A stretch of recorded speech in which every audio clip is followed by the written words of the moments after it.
Hey everybody, it's FLF here, back for another weekly light up, and I'm really excited to dive into the topics we're going to talk about today, and kick off this week's weekly light up. If you haven't already, hit the like button to help boost this in the YouTube algorithm, hit the subscribe button and the bell for notifications to stay tuned when new videos get uploaded. So let's dive into today's. I'm pretty excited to cover some of these things because I think it's kind of an interesting moment in culture. Usually when I cover this, there's an interesting moment in culture, but some really interesting ones that I really want to hit on and dive into. So first and foremost, I think I would be remiss not to cover the Bone Thugs-n-Harmony versus 3-6 Mafia versus. So what was crazy about this is not so much that you had these two iconic groups within hip hop culture kind of going head to head in verses, but everything leading up to it and what happened after it, specifically with the spotlight on Bizzy Bone. So Bizzy Bone comes out from the very start with verses, and he's ragging on 3-6 Mafia, saying that these guys are devil worshippers. What's crazy about that is that even at the show, he said, "I'm gonna throw holy water on you," and threw some water at them, and a fight broke out at the actual verses event. And for the longest time leading up to the event and after the event, Bizzy Bone was calling them devil worshippers. He was saying, "You know what you represent? I'm doing this fight for Jesus." And even to pull directly from his quote, he went on to say, y'all grew up in the church, so you know the ramifications behind naming yourself 666 Mafia and saying that that's the mark of the beast. So with that, you're trying to make people think you sold your soul for riches and fame. Now, what I think is interesting is he's pretty much saying to them, you call yourself 666 Mafia, you know what that means, you know what that is all about. Why is it that now you're trying to backtrack and say, we don't worship the devil, we're not devil worshipers? Keep in mind with 3-6 Mafia, this is the same group that was touring with the corpse of one of these hip hop icons that passed away because she thought his spirit would give them some influence. So at the very least, if a 3-6 Mafia is not devil worshiping, they have deep ties into the occult. And not on top of that, with their music content and everything else, again, they're calling themselves 3-6 Mafia for a reason. After the Versus event, Bizzy Bone came out and again was kind of ramming into them and saying, you know, I feel like I did a service for God. I feel like I did what I needed to do. I came out and I fought against these guys who were the enemy. And it's just interesting to see Bizzy Bone from the group Bone Thugs-n-Harmony, which could be argued is not a Christian group at all, right? I don't think that they're a Christian group at all, is coming out in opposition to 3-6 Mafia so vehemently, especially given their own catalog of music. It's kind of like in some ways the pot calling the kettle black, but in this sense, you have Bizzy Bone, who's very convicted about this, who's coming out strongly against 3-6 Mafia and what they represent. What's also interesting about this, around the time that the Versus event happened and everything that transpired, DJ Vlad did an interview with Crunchy Black, who was a member of 3-6 Mafia. And in the interview, Crunchy Black talks about actually meeting the devil. Now, it's kind of a crazy thought for him to say that, but he went on to say, this is not what Lil Nas X showed you. This is not something that's cool or sexy or anything like that. It's a very serious thing. And he goes on to say that he didn't sell his soul and how he was able to move away from that. He was smart enough not to do that. So I think it's, again, very compelling that you have somebody who was in the inner workings coming out and saying that this thing is very real, what's happening is very real, and avoid it at all costs. Another clip that resurfaced that I thought was kind of an interesting one was this clip from Making the Band. And if you're familiar with Making the Band, was a show that was done by P. Diddy a long time ago, where he would kind of take talented people, put them in a group together, make the band essentially, and then give them a record contract so that they could pursue music. One of the contestants who was originally auditioning for Making the Band, her name was Dominique. She came out in a video recently and said, okay, this is what happened. If you remember me from this show, I ended up not taking the record deal. And she breaks down her reasoning as to being what the music industry demands of you is going to make you compromise your morals in every possible way. That's in so many words what she said, and I'll play the clip right now. I was offered a semi-solo deal from Bad Boy after the show that I ended up declining because I wasn't ready. The music industry, as amazing as it can be, right? What it gives to the world is an amazing thing, but it's also a beast. It's an animal. I can't speak for everybody, but it requires for so many people for you to compromise all, most if not all of your morals. And I realized I couldn't go forward. What stood out to me is that, wow, we have someone who turned down the deal, moved on with their life, pursued bigger and better things, and acknowledged what being in the music industry would actually lead you to do.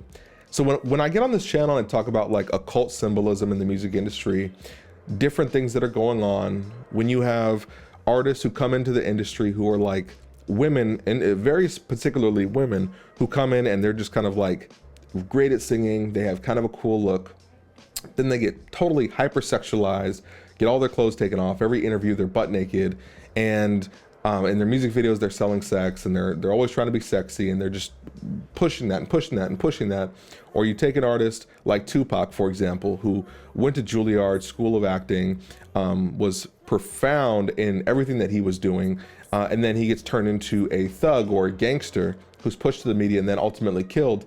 It's no surprise to me why she turned down this deal, or really kind of impressive that she had the insight to know that, hey, this is the path that it's going to lead down. And again, you have someone who was kind of behind the scenes for a moment, turned down that deal and came out to say, the reason I didn't do it is because of this specific reason, which means it consumes you. It swallows you whole. And again, there are a lot of really great things about music and the music industry, I'm sure. It's providing for families, people are eating off of it, live shows can be a blessing, there's Christian music, obviously.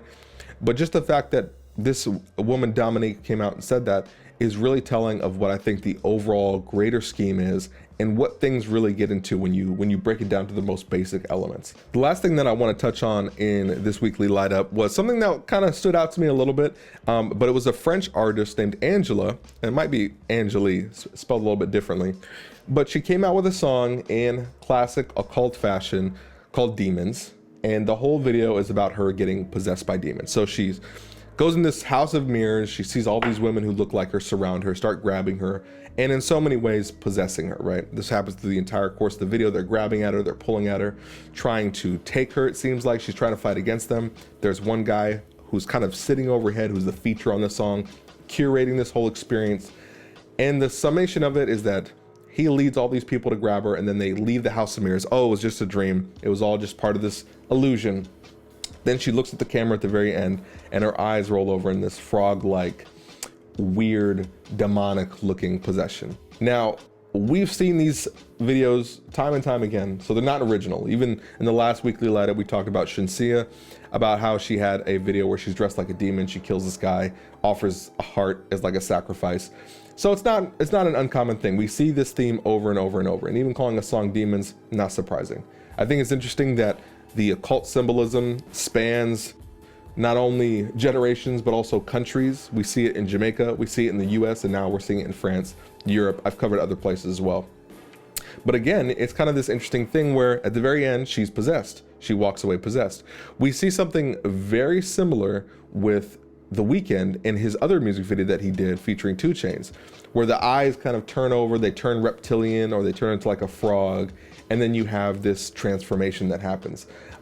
Again, these are like subtle signs. I don't believe in this reptilian conspiracy, but these are subtle signs that are being pushed that's saying, oh yeah, when you come into the music industry, your demons are going to take over you. Whether that's implied figuratively or literally, I do very much believe that when you surrender yourself to the music industry, just like Dominique was saying for making the band, it consumes all of you. So whether you want to say you're literally possessed or you're figuratively possessed by demons because they control everything you do, the fact is that it's happening, and it's happening in this industry. You don't see this happen to the same extent with most other industries. You might say that work for a lot of people becomes an idol, but when a celebrity is put into a spotlight or a musician is put into the spotlight, they are required and they are taken advantage of more than anyone else. It's kind of like modern day slavery, where they are treated as a product, and they can do with their product, these record labels, whatever they want. There's really no way to combat this. I think it's always going to happen. But what it reminds me of is, how do we be mindful of the things that we consume, the media that we take in, the content that we're eating? How do we be mindful of that in the midst of everything going on? Are we making good decisions, bad decisions? What does that look like in the grand scheme of us making decisions with how we consume content, who we support, where we spend our time, where we spend our money? I think when we start seeing these things come up, it should really make us be mindful of, how much secular music am I consuming? What are the hidden messages in it? And how much content am I watching that's not glorifying to God? Ultimately, you have to make that decision for yourself, but I hope in some way we can shed a light on this and continue to shed a light on this. and light up Babylon. So thanks again, guys, so much for joining me for Weekly Light Up. Again, my name's FLF, and let's continue to light up Babylon. Be sure again to hit that thumbs up if you haven't already, hit the subscribe button, and hit the bell for notifications.